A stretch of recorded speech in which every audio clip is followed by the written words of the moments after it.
మనకు కనీసం కరెంటు ఉంది.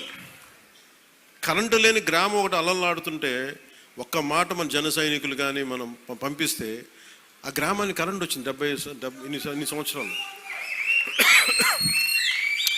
అంటే ఇవన్నీ ఎందుకు చెప్తున్నానంటే, నేను కేవలం ఒకదానికే పరిమితం అయిపోతే నా శక్తిని మీరు చంపేసినట్టు వాళ్ళు అయిపోతారు. నాలాంటి వాడిని మీరు ఎంత బలం ఇస్తే, బయట ప్రాంతాల నుంచి వచ్చి అసలు నన్ను ఏం చేశారు లాస్ట్ టైం, మా జిల్లాల్లోకి వస్తే, మా ప్రాంతాల్లోకి వస్తే మేము అడుగు పెట్టాం, మా నియోజకవర్గాల్లోకి వస్తే చాలా నాకు చెప్పి వాళ్ళు మటుకు నేను ఎంచుకున్న నియోజకవర్గానికి వచ్చి మొత్తం వ్యతిరేకంగా చేశారు. వాళ్ళ ఏరియాలోకి వెళ్ళకూడదట, వాళ్ళ నియోజకవర్గాల్లోకి వెళ్ళకూడదు, కానీ మనం పనిచేస్తున్న నియోజకవర్గాలకు వచ్చి ఏదైనా కలగచ్చు. అంటే వాళ్ళకి అర్థం కాదు ఏంటంటే, నేను సన్నగా కనిపిస్తానో మెత్తగా కనిపిస్తానో నాకు తెలియదు, కానీ నా గట్టిదనం వాళ్ళకి తెలియదు. అంటే మీరు మొండి పట్టు పడితే, మీరు గొడవ పెట్టుకోవాలనుకుంటే నేను సంసిద్ధంగా ఉన్నాను, ఎప్పుడైనా గొడవ పెట్టుకున్నాను. దానికి నా దగ్గర కొదవ లేదు, ఆ శక్తి కొదవ లేదు. కానీ ఏంటంటే, యుద్ధం ఎందుకు భరిస్తాడు, ఎవడన్నా తిడతా ఉంటే బలం ఉన్నోడు భరిస్తాడు, బలహీనుడే ఎదురు తిరుగుతాడు. నేను ఎప్పుడన్నా సరే నా వ్యక్తిగతంగా నేను ఎప్పుడు గొడవ పెట్టుకున్నాను. వ్యవస్థ కోసం ఇబ్బందులు అయినప్పుడు నాకేంటి, గత ప్రభుత్వం అద్భుతంగా పనిచేస్తే నాకు ఎందుకు అవసరం ఏముంది, అసలు పాలిటిక్స్ రావాల్సిన అవసరమే లేదు. ఉదాహరణకి నల్గొండ లాంటి ప్రాంతంలో ఫ్లోరోసిస్తో బాధపడతా ఉంటే కృష్ణానది నీళ్ళు హైదరాబాద్ దాకా వెళ్తున్నాయి, కానీ ఆ దారి ఎంబడి వస్తున్న నల్గొండలో నీళ్ళు చాలా సంవత్సరాలు లేవు, ఈ మధ్యన వచ్చినాయి. అక్కడ మనుషులు ఈ మన ఫ్లోరోసిస్ తోటి చిన్న బిడ్డలు వంగిపోయి మంచానికి ఉంటే అది బాధ కలుగుతారు. ప్రభుత్వాలు ఏం చేయట్లేదు. అలాంటి అనేకమైన సంఘటనలు కోకొల్లలుగా జరిగితే అది నాకు బాధ్యతని పెంచి రాజకీయాల్లో మనం ఏదైనా చేద్దాం, ప్రయత్నం చేద్దాం. ఓడిపోవచ్చు గెలవచ్చేసాము, కానీ ప్రయత్నమే చేయకపోతే తప్పు కదా. అలాంటి సందర్భంలో నేను వచ్చాను పాలిటిక్స్కి. అలాంటిది నేను కింద పడ్డాను. ఇందాక మనోహర్ గారు మాట్లాడుతున్నారు, పుష్కర్ కాలం దాటి నేను వచ్చి పాలిటిక్స్ 14 సంవత్సరాల పైన ఎవరు తీసుకుంటారు. నాకు రాజకీయాలు, నాకు డబ్బు సంపాదనకి నాకు డబ్బు సంపాదన, నేను బిగ్ యాక్టర్, నేను నెంబర్ 1 యాక్టర్ని కాదేమో, కానీ నా స్థాయిలో నేను బాగా డబ్బులు సంపాదించగలిగే యాక్టర్ని. ఓడిపోయినా కానీ, సినిమా ఫ్లాప్ అయినా కానీ డబ్బులు చేసుకునే కెపాసిటీ ఉంది నా సినిమాలకి. అది మీ అందరి అభిమానం, ప్రేమ వల్ల. మరి అలాంటి నేను ఎందుకు రావాలి రాజకీయాల్లో కంటే, అది నా ఆవేదన, నా బాధ్యత. పాలిటిక్స్ నా బాధ్యత. అంటే ఎంతసేపు ధాన్యం పండించి దోచేసుకోవడం తప్ప తిరిగి ఇద్దామని గుణం లేకపోతే ఏమవుతుంది. అందుకని నేను ఏం నమ్ముతానంటే, ఎంతో కొంత తిరిగి ఇవ్వాలి సమాజానికి. ఆ ప్రిన్సిపల్ నన్ను తీసుకొచ్చింది. అలాంటి నేను కోరుకుంటుంది మన సంక్రాంతి ఒక కొత్త సంక్రాంతి అవ్వాలి మన పీఠికాపురం. ఇది మీరందరూ నా కుటుంబ సభ్యులు, మీకు ఆనందం ఇవ్వడమే నా పని. ఆనందం ఇవ్వడం అంటే మళ్ళీ ఇంటికి వచ్చి డ్యాన్స్ చేయమనేరా? అంటే మీరు బలం అవ్వడానికి నేను చేదోడు వాదోడు అవుతాను. అలాగే మా ఇంటికి వచ్చే పేరెంటాలకు వచ్చే, ఎన్ని పేరెంటాలు వస్తే పనే వాళ్ళు చేస్తారు, పనులు కూడా చేయాలి కదా. అలాగే సంక్రాంతికి నాకేమనిపించిందంటే, పీఠికాపురం పర్మనెంట్గా ఒక సంక్రాంతి ఉత్సవాలకి పండగ కావాలి. అంటే ఇది సంక్రాంతి, ఓణం ఎట్లా ఉంటుందంటే, మాది కూడా మన హార్వెస్ట్ ఫెస్టివల్ మన కేరళలో. అది భూమిని నమ్మే ప్రతి ఒక్కరి పండగ అది. మరి కేరళ చాలా ఒక అనూహ్యంగా ఏంటంటే అన్ని మతాలు జరుపుకుంటారు. సో నా మనసులో కూడా మన సంక్రాంతి అన్ని మతాలు జరుపుకోవాలి. అది ప్రకృతి ఆరాధన నుంచి పుట్టిన మన సంస్కృతి ఇచ్చిన వారసత్వం ఇది. ఈ వారసత్వాన్ని భవిష్యత్ తరాలకి అందించడం మన బాధ్యత. ఈరోజు పీఠికాపురంలో జరుగుతున్న సంక్రాంతి సంబరాలు మనకి భవిష్యత్తులో అందరికీ అలాంటి జ్ఞాపకాలని ఇవ్వాలని మనస్ఫూర్తిగా కోరుకున్నాను.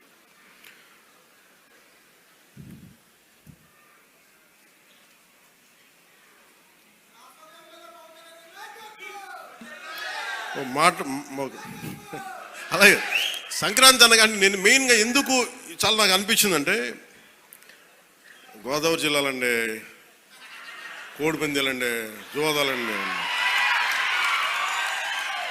సంక్రాంతి తాలూకు అంటే సంక్రాంతి అంటే కోడి పందాలు, జూదాలు, పేకాట. ఓకే, నేను సరదా, నేను అదేం కాదంటలేదు, చేసేవాళ్ళని చేసుకోమని చెప్పి నాకు ఇబ్బంది లేదు. కానీ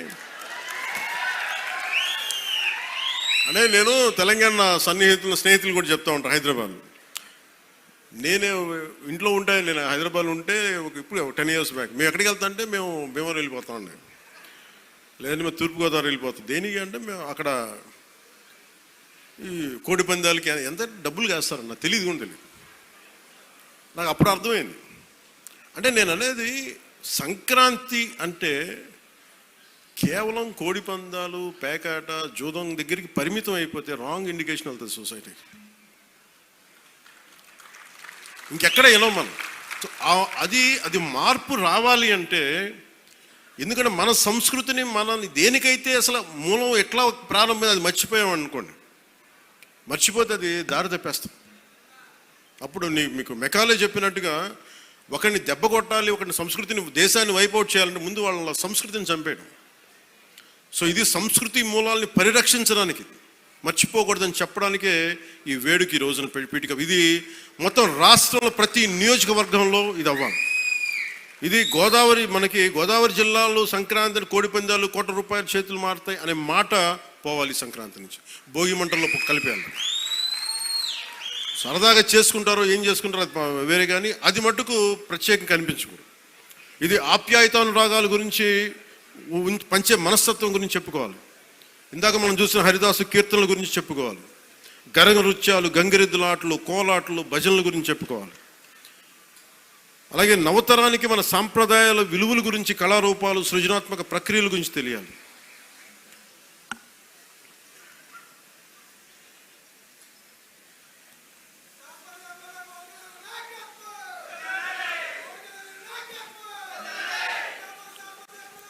సో నా ఉద్దేశంలో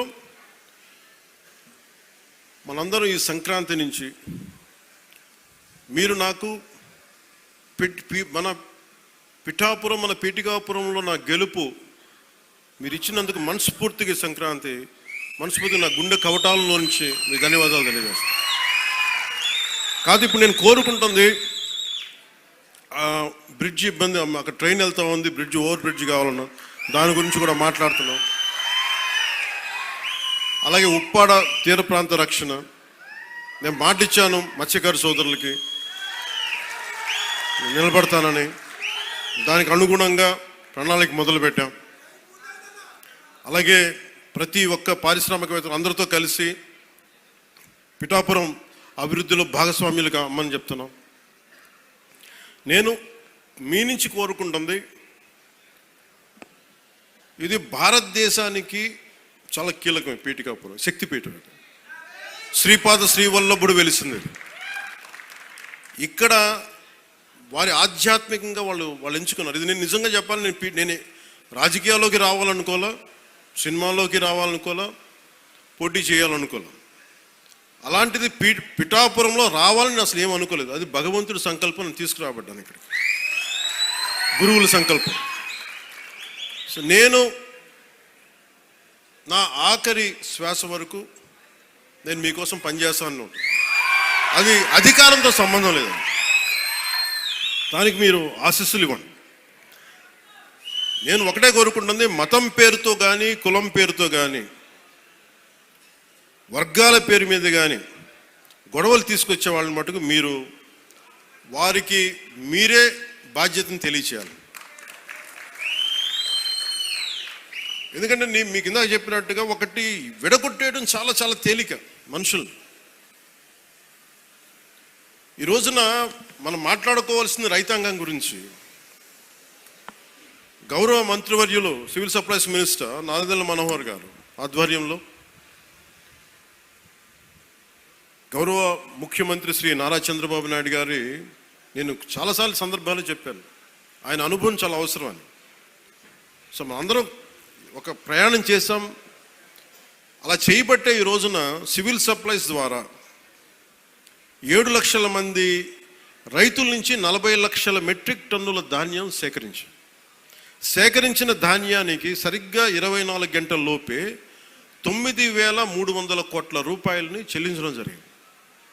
ఇది ఎక్కడైనా సరే మీరు గత ప్రభుత్వంలో ఎంతసేపు దేహి అంటే ఇది ప్రోయాక్టివ్ గవర్నమెంట్, నారా చంద్రబాబు నాయకత్వంలో ప్రోయాక్టివ్ గవర్నమెంట్. అంటే ఇంతమంది సమిష్టిగా కలిసి కృషి చేస్తేనే ఈ రోజున ఇంత అద్భుతంగా జరుగుతుంది. మీరు గత ప్రభుత్వాన్ని గురించి వాళ్ళు ఏం చేసినా సరే వాళ్ళు తెలిసింది ఒకటే, బూతులు తిట్టడం, ఇందాక నారాయణ గారు చెప్పినట్టు కేసులు పెట్టడం, ప్రజలకి మనశ్శాంతి లేకుండా చేయడం. మళ్ళీ అదే పాత పద్ధతి మొదలుపెట్టారు. మళ్ళీ పిఠాపురంలో గతం ఎన్నడూ లేని విధంగా మళ్ళీ మీరు స్టార్ట్ చేశారు. ఈ సందర్భంలో ఉన్నత పోలీస్ అధికారుల గారికి, జిల్లా మ్యాజిస్ట్రేట్ గారికి కూడా చెప్తున్నాను, లా అండ్ ఆర్డర్ని కనుక ఎవరైనా సరే పిచ్చిగా కనుక మీరు అభద్రతా భావానికి కానీ ప్రజల్ని చేస్తే అస్సలు ఉపేక్షించద్దని చెప్తున్నాను. నా మాటలు చాలా మెత్తగున్నాయి కానీ చేతలు చాలా చాలా గట్టిగా ఉండి గుర్తుపెట్టుకోండి. ఇది మిడీవల్ పీరియడ్ కాదు కాబట్టి నా మాటలు చాలా నియంత్రణతో ఉన్నాయి. చేతలు చాలా చాలా గట్టిగా ఉండి గుర్తుపెట్టుకోండి. అందుకని మీరు రాజకీయ పరంగా ఏదైనా చేద్దామంటే సంతోషం, అది మీరు ఒక విమర్శ చేయండి, ఇక్కడ అభివృద్ధి బాగలేదు, ఇంకోటి బాగలేదు. కానీ మీరు కులాల మధ్య మతాల మధ్య గొడవ పెట్టేద్దాం అనుకుంటే వాటిని మెరుకు నేను వ్యక్తిగతంగా చాలా పర్సనల్గా తీసుకుంటాను. ఎందుకంటే I believe firmly in the foundations of our constitution. నేను రూల్నే మాట్లాడతా, రూల్నే అప్లై చేస్తా. అది దయచేసి ఉన్నతాధికారులందరూ, అది మీరు కలెక్టర్ గారు కావచ్చు, ఎస్పీ గారు కావచ్చు, మీరు ప్లీజ్ అది మీరు చాలా ఫర్మ్గా అప్లై చేయండి. అది నేను స్వయాన ముఖ్యమంత్రి గారే మేము తప్పు చేసినా మాకు కూడా అప్లై చేయండి అని మేము శాసనసభలో చెప్పి we are bounded by the word. అందుకని ఎవ్వరు కూడా వ్యవస్థకు అతీతులు కాదు, నాతో సహా. అందుకని దాని దృష్టిలో మేము వ్యవస్థకు లోబడి ఉంటాం, మేము వ్యవస్థకు లోబడి రెచ్చగొడతామంటే దానిని ఎలా హ్యాండిల్ చేయాలో, ఎందుకంటే అక్కడ దాకా దృష్టి పెట్టలే, చాలా సంయమనంతో ఉన్నాను నేను. మీరు పిఠాపురంకు వచ్చి గొడవలు పెడతా ఉంటే నేను ఇక్కడ కూర్చొని మొత్తం ఏరేస్తాను, అందరిని గుర్తుపెట్టుకోండి. అక్కడ దాకా తీసుకురావద్దు. తల్లి బిడ్డ న్యాయంగా పోదాం, తల్లి బిడ్డ న్యాయంగా పోదాం. మీరు ఒక మాట అనండి, నేను తీసుకుంటా. కానీ మీరు నన్నన్నా పర్లా, పార్టీనన్నా నేను భరిస్తాను. కానీ ప్రజల మధ్య వైషమ్యాలని కనుక మీరు చేస్తే దాని పర్యవసానాలు చాలా తీవ్రంగా ఉంటాయి, గుర్తుపెట్టుకోండి. ఎందుకంటే నాకు ఓటమి భయం లేదు, ఇది చాలా చాలా అర్థం చేసుకోవాలి అందరూ. నాకు ముందుకెళ్ళే ఆలోచనే తప్ప ఓటమి భయం లేదు. ఎందుకంటే నేను నిలబడతాను, నాకు తప్పు అని నేను ఒక వాస్తవంలో బతుకుతాను. ఈరోజు పదవులు ఉండొచ్చు, పదవులు పోవచ్చు, వీటి మీద నేను ఆలోచించుకొని చేయను. ఈ రోజున ఇన్ని వేల కోట్లు, ఇందాక మనోహర్ గారు చెప్పినట్టుగా మీకు పెన్షన్స్ ఇచ్చినా కానీ దాదాపు 24 గంటల్లో ఒక 9,000 కోట్లు పైచిల్లుకు డబ్బులు పంచినా కానీ ఇదంతా కలెక్టివ్ అందరం కూర్చొని చేసింది. దానికి ఒక అనుభవశీలురు, ఒక బలమైన పార్టీ తెలుగుదేశం పార్టీ. ఆ పార్టీని కూడా నేను చాలా గౌరవిస్తాను, ఇప్పుడు కాదు, నేను ముందు నుంచి చెప్తున్నాను. అలా నేను జనసేన బలహీనం అని చెప్పట్లా, జనసేన చాలకు బలం. రోడ్ల మీదకి అన్యాయం జరిగితే జనసేనకున్న బలం అది నేను ఇక్కడ ఒక ఆంధ్ర రాష్ట్రంలో చెప్పట్లా.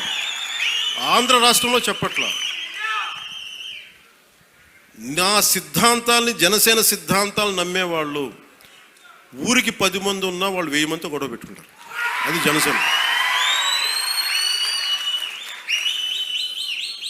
ఈరోజు కూర్చోబెట్టి నా మీద అందరూ మాట్లాడేస్తూ ఉంటాను, ఏం చేసావు అది ఇది మాట్లాడుతూ ఉంటే.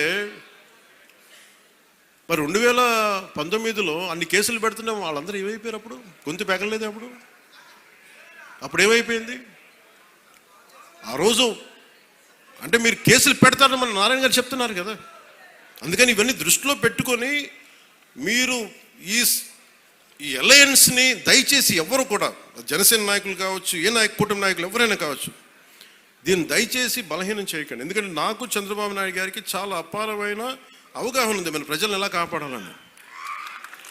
మా ఇద్దరి మధ్య అసలు అలాంటి అరమరికలు కానీ విభేదాలు కానీ లేవు.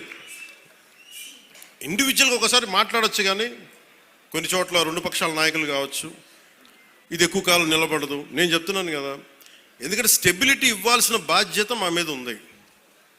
అందుకని మేము దాన్ని తీసుకున్నాం. అలాగే పెన్షన్స్ ఉన్నాయి. ఎన్టీఆర్ భరోసా పెన్షన్ కింద ప్రభుత్వం 63,50,000 మంది పెన్షన్దారులకి ఆర్థిక భద్రతను అందిస్తుంది. ప్రతి నెల దాదాపు 2,750 కోట్ల పెన్షన్, సామాజిక పెన్షన్ పంపిణీ చేస్తుంది. ప్రతి నెల 1వ తారీఖున బెనిఫాక్టర్స్, లబ్ధిదారులకి నిరంతరంగా అందజేస్తున్నాం.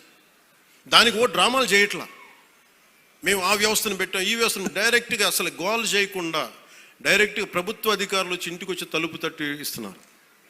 అంటే గత వాళ్ళు ఏం చేస్తున్నారంటే ఇవి చేసిన విధానం కాదు అది. అలాగే చేనేత కార్మికులకి ఉచిత విద్యుత్ ఇవ్వడం జరుగుతుంది. మరమగ్గాలకి నెలకి 500 యూనిట్లు, మగ్గాలకి 200 యూనిట్ల వరకు ఉచితంగా. తల్లికి వందనం ద్వారా 62,27,000 మంది విద్యార్థులకి 10,000 కోట్ల రూపాయలు సాయం చేశారు. వాళ్ళు కొన్ని వేల కోట్లు దోచేసుకుంటా ఉంటే 23,000 కోట్లు, 25,000 కోట్లు మద్యం, కల్తీ మద్యం అందజేసి దోచుకుంటే మనం అన్నీ ఆపి, వాళ్ళ దోపిడీని ఆపి ఇక్కడ 10,000 కోట్ల రూపాయలు తల్లికి వందనం పథకానికి ఇస్తాం. అన్నా క్యాంటీన్లో కనీసం మన డొక్కా సీతంలాగా మనకు అన్నం పెట్టే క్యాంటీన్లు అవి కూడా తీసేశారు. తిరిగి అవి నారాయణ గారి ముందుండి, గౌరవ ముఖ్యమంత్రి గారు చెప్తే నారాయణ గారు ముందుండి ఆయన ఒక సిస్టమిక్గా being an mathematics professor with precision, mathematical precision ఉంటుంది. అలాగే ఆయన ఒకటి అనుకుంటే గోళ్ళు ఆయన చాలా బాగా చేస్తారు, కానీ ఆయన అనుకోవాలి బలంగా. సో అలాంటి ఆయన ఒక ఆదేశం ముఖ్యమంత్రి గారు ఇస్తే 204 అన్నా క్యాంటీన్లని చాలా సమర్థవంతంగా ఇప్పుడు దాకా 4 కోట్ల భోజనాలని అందించడం జరిగింది.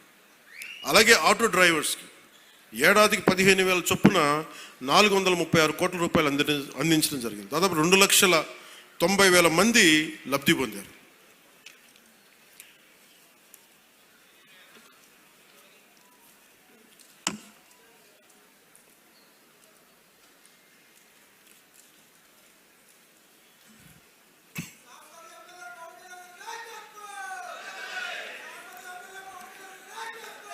అలాగే ప్రత్యేకించి పిఠాపురానికి సంబంధించి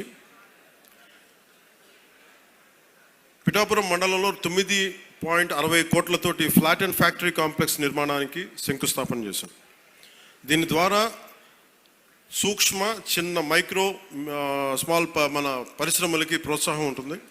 ఇందులో 50% సామాజికంగా వెనకబడ్డ ఎస్సీ, మత్స్యకార వర్గాలకి ఇది కేటాయించబడుతుంది. దీనివల్ల 650 మందికి ఉపాధి అవకాశాలు కలుగుతాయి. అలాగే ఉప్పాడ కోనపాపపేట గ్రామాన్ని వాతావరణ మార్పుల్ని తట్టుకునే సామర్థ్యం కలిగిన తీర ప్రాంత మత్స్యకారులకి గ్రామంగా అభివృద్ధి చేయడానికి 2 కోట్ల రూపాయలతోటి multipurpose fishery centre, dry fishing platforms, RO ప్లాంట్లని ఏర్పాటు చేస్తూ ఉన్నాం. అలాగే ఉపాధి హామీ పథకం ద్వారా 31,21,21,00,000 మినీ గోకులాలు, హెల్త్ క్లినిక్లు, పంచాయతీ భవనాలు, గ్రామీణ రోడ్ల నిర్మాణానికి శంకుస్థాపన చేశాం. రహదారులు R&B శాఖ ద్వారా 26.95 కోట్ల రూపాయలతోటి 10 ప్రధాన రోడ్లని మరమ్మతులు చేపట్టాం. పిఠాపురం మున్సిపాలిటీలో 6.80 కోట్లతోటి డ్రైన్స్, మోడల్ అభివృద్ధి చేస్తున్నాం. గొల్లప్రోలు నగర పంచాయతీలో 3 కోట్లతోటి డ్రైన్ల నిర్మాణం చేపట్టాం. పిఠాపురం, గొల్లప్రోలుకి త్వరలోనే సూవేజ్ ట్రీట్మెంట్ ప్లాంట్లు మంజూరు అవుతాయి. ఎందుకంటే నాకు చెత్త చూస్తామని చాలా ఇబ్బందిగా ఉంటుంది. సో అందుకని STPలు దీన్ని తొందరగా ఆమోదం చేయబడతాయి. అలాగే దీనికి ప్రత్యేకించి ఇందాక నారాయణ గారు మాట్లాడుతూ, ఎందుకంటే ఒకసారి నేను నెల్లూరులో పెరిగాను కాబట్టి నెల్లూరు అభివృద్ధి చాలా బాగుంటుంది. ఆయన ఎమ్మెల్యే అక్కడ ఒక స్థానికంగా, అంతకుముందు కూడా 2014లో కూడా. ఇందాక నాకు వారంటే చాలా ఆనందం కలిగించినది, మీకు కూడా ఆనందాన్ని పంచుకోవాలనుకుంటున్నా. నేను నెల్లూరుని ఎలాగ అభివృద్ధి నేను నా హయాంలో చేశామో, పిఠాపురం, గొల్లప్రోలు ఈ మండలాలని, ఈ మున్సిపాలిటీలని అంత సమర్థవంతంగా అభివృద్ధి చేసే బాధ్యత నేను తీసుకుంటాను. ఒకసారి మీరున్నా లేకపోయినా నేను నా బాధ్యత చేస్తాను అని చెప్తున్న మనస్ఫూర్తిగా వారికి, మన పిఠాపురం నియోజకవర్గ ప్రజల తరపున వారందరికీ మనస్ఫూర్తిగా, నారాయణ గారికి మనస్ఫూర్తిగా ధన్యవాదాలు. అలాగే కామన్ గుడ్ ఫండ్స్ ద్వారా 14 కోట్లతోటి పిఠాపురంలోని 20 దేవాలయాల అభివృద్ధి పనులకి శంకుస్థాపన చేశాం. ఈ పనులకి నిధులు మంజూరు చేసిన ఆనం రామనారాయణ రెడ్డి గారికి మనస్ఫూర్తిగా నా కృతజ్ఞతలు. అలాగే శాస్కీ ఫండ్స్ ద్వారా గత కాలంలో గత ప్రభుత్వంలో రోడ్లు అనేది ఇబ్బంది అవుతూ ఉంది. వాళ్ళు అప్పులు చేశారు, మరి ఏమి చేశారో తెలియదు, కానీ డబ్బులు అయితే ఇందాక ఉపన్యాసకులు చెప్పినట్టుగా కేంద్ర ప్రభుత్వం జల్ జీవన్ మిషన్ కోసం 25,000 కోట్లు, 23 ఇంకా లక్ష కరెక్ట్ చెప్పి 25,000 కోట్ల పైచిలుకు రూపాయలు ఇస్తే వాళ్ళు కేవలం 4,000 కోట్ల రూపాయలు ఖర్చు పెట్టారు. అంటే 50-50. సో 2,000 కోట్ల రాష్ట్ర ప్రభుత్వం ఇస్తే 2,000 కోట్లు కేంద్ర ప్రభుత్వం ఇస్తుంది. ఆ 4,000 కోట్లతో ఏమైపోయారంటే పైపులు వేశారు. ఆ పైపులు వేశారు, దానికి రిజర్వాయర్లు లేవు, దానికి కనీసం సోర్స్ పాయింట్స్ లేవు. ఇప్పుడు మనం చాలాసార్లు మన గ్రామాల్లోకి వెళ్తే, మన పంచాయతీలకు వెళ్తే అలాంటి పరిస్థితులే ఉన్నాయి. దానికోసం ఇప్పుడు మనం 5 మల్టీ విలేజ్ పర్పస్లు పెట్టాము. ఇవన్నీ మాట్లాడటానికి ముందు మనం డబ్బు పెడితే ఎందుకు ఆ పథకంకి ఈ రోజున తూట్లు పడిపోయినాయి అంటే ప్రధానమంత్రి గారు చాలా కంప్లైంట్ ఉంది. నేను ప్రజలకి కనీసం ఒక 55 కనీసం లీటర్ల నీళ్ళు అందించాలి అని అంటే పంపించిన డబ్బుని రాజకీయ వ్యవస్థ తినేసి మనకి కాంట్రాక్టులు తినేస్తే ప్రజలకి ఏం చేస్తామన్న ఒక బాధ, ఆవేదన ఉంది. సో వారికి మేము వెళ్ళి కన్విన్స్ చేసి ఇంత కావాలి అంటే తిరిగి మన చెప్పిన విధానమో లేదంటే మన కమిట్మెంటో నారా చంద్రబాబు నాయుడు గారి అనుభవం అన్నీ కలిపి మీ అందరి కృషి మనస్ఫూర్తిగా మళ్ళీ ఒక దాదాపు 24,000 కోట్ల రూపాయలు మంజూరు చేశారు ఈరోజు. దానివల్ల మనం ఈ మల్టీ విలేజ్ పర్పస్ మన ఈ స్కీమ్స్ రన్ చేయగలుగుతున్నాం. అంటే పట్టణాల్లో కానీ గ్రామాల్లో కానీ మన మౌలిక వసతులు మెరుగుపరచాలని అభివృద్ధితోని ఈ పనులు చేస్తూ ఉన్నాం. అలాగే పిఠాపురం మున్సిపాలిటీలో గత 6 నెలల్లో 4 కోట్లతో పూర్తయిన అభివృద్ధి పనులని, అలాగే గొల్లప్రోలు నగర పంచాయతీలు 80 లక్షలతో పూర్తయిన పనులని ఈ రోజున మనం ప్రారంభించాం. గ్రామీణ ప్రాంతాల రోడ్ల పరిస్థితి మెరుగుపడాలనే ఉద్దేశంతో ఉపాధి హామీ పథకం ద్వారా 12.45 కోట్ల రూపాయలతో 41 గ్రామీణ రోడ్లని ప్రారంభించాం.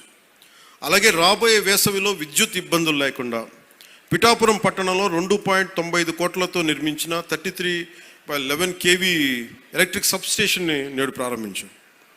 గతంలో శంకుస్థాపన చేసిన పిఠాపురం పశువుల సంత ఆధునీకరణ పనులని 1,35,00,000తోటి ఈరోజు పూర్తి చేసి ఈరోజు ప్రజలకి అందుబాటులో తీసుకొచ్చాం.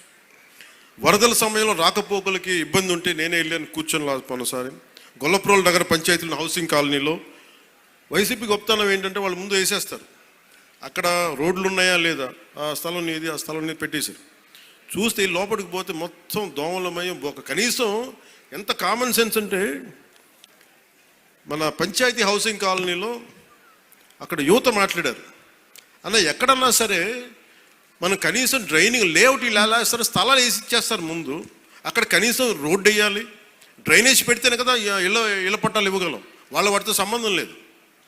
ఇళ్ళ పట్టాలకి ఇచ్చేశారు, అది లోతట్టు ప్రాంతాల్లో ఉంది, కనీసం దానికి డ్రైనేజ్ సౌకర్యాలు లేవు, నీటి సౌకర్యాలు లేవు. రాబోయే వర్షాకాలం వస్తే మనకు కూర్చోబెట్టి బ్రిడ్జ్ ఇబ్బందులు ఉంటాయి. ఈ రోజున మనకు అది ముందు ఒకటే చెప్పాడు, అన్న ఈసారి లేఅవుట్లు వేస్తే ఇది మేధావులు అర్బన్ ప్లానర్స్ చెప్పాల, సగటు మనిషి పిఠాపురంలోని సగటు మనిషి, సగటు యువకుడు, అది ముఖ్యంగా మన ఈ హౌసింగ్ కాలనీలో వాళ్ళు చెప్పింది ముందన్న మెయిన్ రోడ్లు వేసి డ్రైనేజ్ ఫెసిలిటీస్ కల్పించి అప్పుడు లేఅవుట్లు వేసేయమని చెప్పాను. ఇదేం తంతని చెప్తా ఉన్నాడు. అందుకని వాళ్ళు చేసిన తప్పుని మనం అండూ చేసి 3.5 కోట్ల రూపాయలతో నిర్మించిన బ్రిడ్జిని, అలాగే సూరంపేట కాలనీలో 27 లక్షలతో నిర్మించిన బ్రిడ్జిని నేను ప్రారంభించాను. అలాగే పిఎం పథకం ద్వారా పిఠాపురం నియోజకవర్గంలోని బాదం మాధవరావు ప్రభుత్వ బాలికోన్నత పాఠశాల మరి జిల్లా పరిషత్ బాలికోన్నత పాఠశాల గొల్లపోల్లో 1,15 లక్షలతోటి నిర్మించిన సైన్స్ ల్యాబ్, కంప్యూటర్ ల్యాబ్స్ని నేడు ప్రారంభించాం. ఇవి విద్యార్థుల భవిష్యత్తుకు ఉపయోగపడతాయి. అలాగే 100 రోజుల ప్రణాళికలో భాగంగా ఉప్పాడ మత్స్యకారు సోదరులకు ఇతర రాష్ట్రాల్లో శిక్షణ ఇచ్చాం. అభివృద్ధితో పాటు సంక్షేమాన్ని కూడా సమానంగా అమలు చేస్తా ఉన్నాం. మీ జీవనోపాధి మరి ఉపాధికి భద్రత కల్పించే విధంగా సమగ్ర స్థాయి ప్రణాళికను త్వరలో మీ ముందుకు తీసుకొస్తున్నాం. నేను ఎక్కడున్నా సరే పిఠాపురం నా గుండెల్లో ఉంటుంది. నా కోరిక, ఇందాక కళాకారులందరినీ చూస్తూ ఉంటే నేను రెగ్యులర్ మార్షల్ ఆర్ట్స్ ప్రాక్టీస్ చేస్తాను. అంటే ఇది గొడవ పెట్టి కూడా కాదు, కత్తి తిప్పుతున్నాం అంటే మనం గొడవ పెట్టి కూడా కాదు. అంటే విద్య నేర్చుకోవడం ఏం చేస్తుంటే మనిషిని తగ్గిస్తుంది, కొంచెం అణిగిమణిగి ఉంచుంది. అంటే ఏమీ లేని ఇస్తురాకు ఎగిరెగిరి పడద్దు, అన్నీ ఉన్న ఇస్తురాకు కూర్చుంది. సో ఇదేంటంటే లెర్నింగ్. అంటే మన శ్రీపాద శ్రీవల్లభులది కాన్స్టెంట్గా లెర్నింగ్ వల్ల ఏమైపోతుంది, కింద కూర్చుంటాం, నేల మీద ఉంటాం. సో నాకేమనిపించిందంటే, నాకు రెండు అనిపించింది. ఈ రెండు చెప్పి నేను ముగిస్తాను. ఒకటి పార్టీ పరంగా చెప్తాను, మిగతా అభివృద్ధి పరంగా ఏం చెప్పాలో చెప్తాను. పార్టీ పరంగా ఇది శ్రీపాద వల్లభుడు, నేను ప్రార్థించే లలితాదేవి వారి ఆశీస్సుల మూలంగా నేను ఇక్కడికి వచ్చాను. వారు ఎందుకంటే వారు లేకపోతే నేను ఇక్కడికి రాను. నేను ఎప్పుడు చాలా చిన్న వయసులో, ఒక 18-16 ఏళ్ళప్పుడు, 17-18 వయసులో అనుకుంటా, శ్రీపాద శ్రీవల్లభుడు చరిత్ర చదువు. ఆయన ఎక్కడుంటారో కూడా తెలియదు, కానీ చాలా కాలం తెలంగాణలో ఉంటారని అనుకునేవాడు. తర్వాత ఆయన నాకు అర్థమైంది ఆయన జన్మస్థలం ఇదని. సో అలాంటిది ఇక్కడికి వచ్చింది, నన్ను తీసుకురాబడ్డాను. తల్లి పురుహూతికాదేవి దీవెనలు. అందుకని ఇది నాకు స్పిరిచువల్గా, ఆధ్యాత్మికంగా నాకు చాలా కీలకమైంది. సో నేను ఇది రాజకీయంగా నేను చూడట్లేదు మన పిఠాపురాన్ని. నా స్పిరిచువల్ కనెక్షన్, నా ఆధ్యాత్మిక ఒక కనెక్ట్గా చూస్తున్నాను నేను. సో నేను మీకు ఈ అభివృద్ధి కానీ ఇవన్నీ కానీ by product. Politics is a by product of my spiritual journey. So అందుకని పిఠాపురం నాకు ఆశీస్సులు, గురువుల ఆశీస్సులతో ఇక్కడికి వచ్చాను నేను. అందుకని నా కోరిక దీన్ని ఒక మోడల్ నియోజకవర్గంగా తీర్చిదిద్దాను. దానికి పూర్తిగా నేను కృషి చేస్తాను. కానీ మీరు గుర్తుపెట్టుకోవాల్సింది, ఇంత పనులు చేస్తున్న వ్యక్తి మీద రాళ్ళేస్తారు, పండు ఉన్న చెట్టు మీద రాళ్ళేస్తారు. ఏమీ చేయనోడిని మోడివారి చెట్టుని ఏం అడుగుతారు? గత ప్రభుత్వం మోడివారిపోయిన ప్రభుత్వం, ఏమడిగినా ప్రయోజనం, పై కేసులు పెడతా ప్రభుత్వం. సో ఇప్పుడు ఏంటంటే పాపం ఒకసారి ముఖ్యమంత్రి గారు కూడా చూస్తూ ఉంటాను, ఆయనేమో చాలా డెమోక్రటిక్ వ్యక్తి. ఏదైనా చేద్దామంటే 100 ఆలోచించి, సరే వద్దులే జాగ్రత్తగా ఉందాం, పోనీ కొంచెం నియంత్రణ పాటిద్దాం అనుకుంటారు. ఒకసారి నాకేమనిపిస్తుంటే, ఒకసారి గట్టిగా ఉండాల్సిన అవసరం అనిపిస్తుంది. అని మరీ మెత్తదనం కూర్చోబెట్టి మరీ ప్రజాస్వామ్యం అంటే వాళ్ళు నెత్తి మీద ఎక్కి డ్యాన్స్ చేస్తున్నారు. గత ప్రభుత్వం అలవాట్లు అయిపోయి వాళ్ళకి. కానీ ఈసారి అంటే మీరు ఆలోచించండి, నా మాటల్ని మీరు విని మీరు అనలైజ్ చేయండి. నేను మిమ్మల్ని రెచ్చగొట్టడానికో లేదంటే కూర్చోబెట్టి మా గొడవ పెట్టుకోమని చెప్పడానికి మా రాలా. అసలు ఇంత పని చేస్తున్న వాళ్ళ మీద మీరు రాళ్ళేస్తున్న రేపు పొద్దున మీరు అండగా నిలబడకపోతే మళ్ళీ నియంత్రణతో పోకుండా వస్తాయి మళ్ళీ మీకు. అది చాలా జాగ్రత్తగా ఉండండి. నాకు ఆ భయాలు లేవు, ఎందుకంటే నా జోలికి వస్తే అధికారం ఉన్నా లేకపోతే ఒకటేలా రియాక్ట్ అవుతాను. నాకు ఆ భయాలు లేవు, నేను అన్ని తెగించే కూర్చుంటాను. సో నాకు ఆ భయాలు లేవు. సో నాకు ఏముందంటే, పిఠాపురం దేశానికి మోడల్ అని ఎందుకని అంటున్నానంటే, ఇది రోడ్డు లేని గ్రామం ఉండకూడదు, ఈ గుంతలు ముంపు ఉండకుండా ఏం చేయాలి, దీని మీద ఆలోచన చేస్తూ ఉన్నాం. నా లక్ష్యం అదే. పిఠాపురం ప్రజలంతా మీరు దీవెనిచ్చారు, ఆ దేశానికి కూడా బలమైంది నన్ను గెలిపించి. అలాగే పిఠాపురం ప్రజలంతా మీరు పాడి పంటలతో, పిల్లా పాపలతో, సుఖశాంతులతో ఉండాలని మనస్ఫూర్తిగా మీ అందరినీ కోరుకున్నాను. సో నేను ప్రత్యేకించి పార్టీ పరంగా, పార్టీ మార్చి 14న ఎక్కడ పెట్టాలి చాలా ఉంటే మేమందరం ఒకటే నిర్ణయించుకున్నాం. మార్చి 14 సభ ఎప్పుడు, దీని కేంద్ర స్థానం పిఠాపురంలోనే జరుగుతుంది.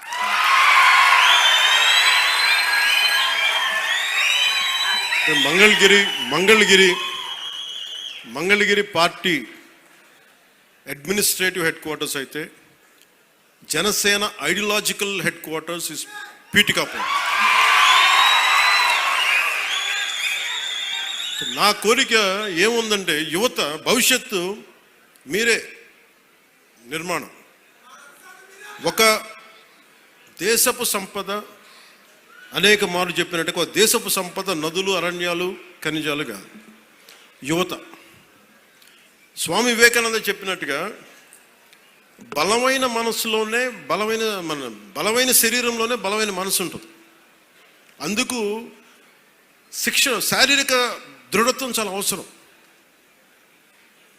మీరు చూసారు గల్వాన్లో మన చైనాను ఇండియా బార్డర్లో ఫిజికల్గా తుపాకులు కొట్టుకోకూడదు కాబట్టి చేతులతో కొట్టుకున్నారు. అంటే శారీరక బలం చాలా అవసరం, దృఢత్వం. అంటే మనం ఎప్పుడైతే శారీరకంగా మానసికంగా బలంగా ఉంటామో ఇక్కడికి వచ్చి వేరు చేసే వ్యక్తుల్ని మనం దూరంగా పెట్టగలం. మన చూపు చూస్తే వెళ్ళిపోతారు ఎవరైనా సరే. అందుకని నా వ్యక్తిగతంగా నాకు యుద్ధ కళల మీద అమితమైన ఇష్టం. నేను ఒక్కడే నేర్చుకుంటే సరిపోతుంది. నేను పిఠాపురాన్ని ఇండియాలోనే అత్యున్నత ఉన్నతమైన మార్షల్ ఆర్ట్స్ అకాడమీ, యుద్ధ కళల ఒక అకాడమీని నేను పెట్టాలని నిర్ణయం తీసుకున్నాను. కాదు ఇప్పుడు ప్రారంభించే దానికి మొత్తం ప్లానింగ్ అంతా. ఎందుకంటే మీకు ఇంటిగ్రేటెడ్ మార్షల్ ఆర్ట్స్ ఉండాలి, దాంతోపాటు ఫైన్ ఆర్ట్స్. ఇందాక మనకి గరగ కళాకారులు కానీ ఇది అంతరించిపోతున్న కళలు ఇవన్నీ.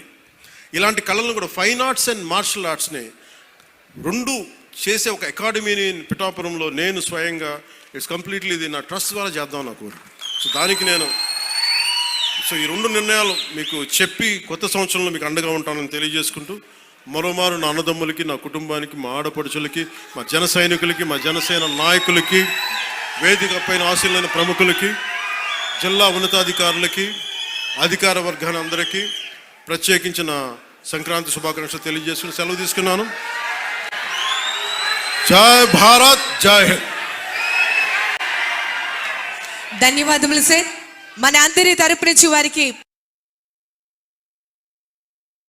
ఇప్పుడు వారి చేతుల మీదుగా ఈ కార్యక్రమానికి విచ్చేసినటువంటి గౌరవ మంత్రివర్యులు వారిని సత్కరించవలసిందిగా ఆహ్వానిస్తున్నాం. నవ రిక్వెస్ట్ గౌరవనీయులు పొంగూరు నారాయణ గారిని ముందుకు రావాల్సిందిగా, చిరు సత్కారం స్వీకరించవలసిందిగా ఆహ్వానాన్ని తెలియజేస్తున్నాం. గౌరవ కాకినాడ జిల్లా ఇన్ఛార్జ్ మంత్రివర్యులు మరియు మున్సిపల్ పరిపాలన మరియు అర్బన్ డెవలప్మెంట్ శాఖ మంత్రులు వారికి ఈ సందర్భంగా గౌరవ ఉప ముఖ్యమంత్రి వారి చేతుల మీదుగా చిరు సత్కారం మరియు జ్ఞాపికను అందించడం జరుగుతోంది. ధన్యవాదములు సార్. తదుపరి గౌరవ నాదెండ్ల మనోహర్ గారిని ముందుకు రావాల్సిందిగా కోరుతూ ఆహ్వానాన్ని తెలియజేస్తున్నాం. గౌరవ రాష్ట్ర ఆహార, పౌర సరఫరాలు మరియు వినియోగదారుల యొక్క వ్యవహారాల శాఖ మంత్రివర్యులు గౌరవనీయులు నాదెండ్ల మనోహర్ గారికి మన ఉప ముఖ్యమంత్రి వర్యులు వారి చేతుల మీదుగా చిరు సత్కారం. తదుపరి గౌరవనీయులు కందుల దుర్గేష్ గారిని ముందుకు రావాల్సిందిగా కోరుతూ ఆహ్వానాన్ని తెలియజేస్తున్నాం. గౌరవ మంత్రివర్యులు పర్యాటక, సాంస్కృతిక మరియు సినిమాటోగ్రఫీ గౌరవ మంత్రివర్యులు గౌరవనీయులు కందుల దుర్గేష్ గారికి ఈ సందర్భంగా ప్రత్యేకమైనటువంటి ధన్యవాదాలు తెలియజేస్తున్నాం. ఈనాటి కార్యక్రమానికి విచ్చేసినటువంటి హైపర్ ఆది గారిని ముందుకు రావాల్సిందిగా కోరుతూ ఆహ్వానాన్ని తెలియజేస్తున్నాం. So please come forward. వారికి ఈ సందర్భంగా చిరు సత్కారాన్ని చేయడం జరుగుతోంది. జన సైనికులు మరొకసారి మీ అందరి కరతాళ ధ్వనుల మధ్య విచ్చేసినటువంటి పెద్దలందరికీ కూడా ప్రత్యేకమైనటువంటి ధన్యవాదాలు తెలియజేస్తున్నాం. తదుపరి ఆర్కే నాయుడు గారు, వారికి సాదరంగా స్వాగతం తెలియజేస్తున్నాము. సాగర్ గారు, సార్ హార్టియెస్ట్ వెల్కమ్. గౌరవ ఉప ముఖ్యమంత్రి వర్యుల చేతుల మీదుగా చిరు సత్కారం జరుగుతుంది. వారికి జ్ఞాపికను అందించడం జరుగుతోంది. ఈ సందర్భంగా వారికి ప్రత్యేకమైనటువంటి ధన్యవాదాలు తెలియజేస్తున్నాం.